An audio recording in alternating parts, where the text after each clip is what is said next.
Republicans already vote more by mail than Democrats and independents do. So that's not something you have to like encourage. But is there going to be sort of a broader move towards supporting massive vote by mail, everyone essentially being able to vote by mail? I know that there are no real primaries at the presidential level, but you do still have some primaries at the state level, et cetera. Is your organization pro everybody vote by mail?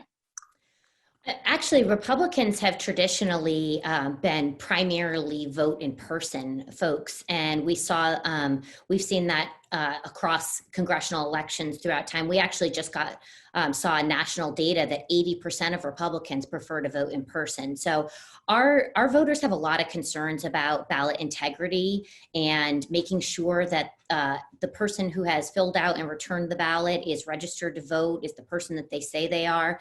And so we're going to be keeping a very close eye on this, as of course we want everyone to be safe and be able to cast their ballot safely, but we want to make sure that we maintain the integrity of our elections, and that we continue to allow states to control their own elections processes and not be imposed a national mandate.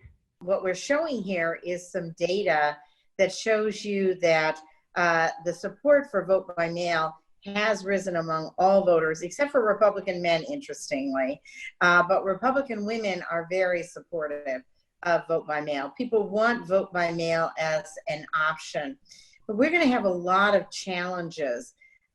We have first of all, we had a number of women missing from the electorate even before we faced the challenge of the 2020 COVID virus. And you can see here, 42 million women missing and not voting in 2016, including 5.7 million African-American women, 6.9 Latinas, 2.8 Asian American, 700,000 Native American, and a huge proportion of the millennial women and Gen Zers also not participating.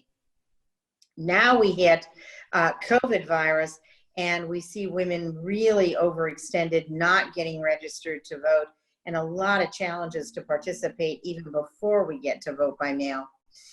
How women participate is going to really matter, because women and men are on two different planets. They really are on Venus and Mars in terms of how they perceive Donald Trump's presidency. There's a huge gender gap on steroids.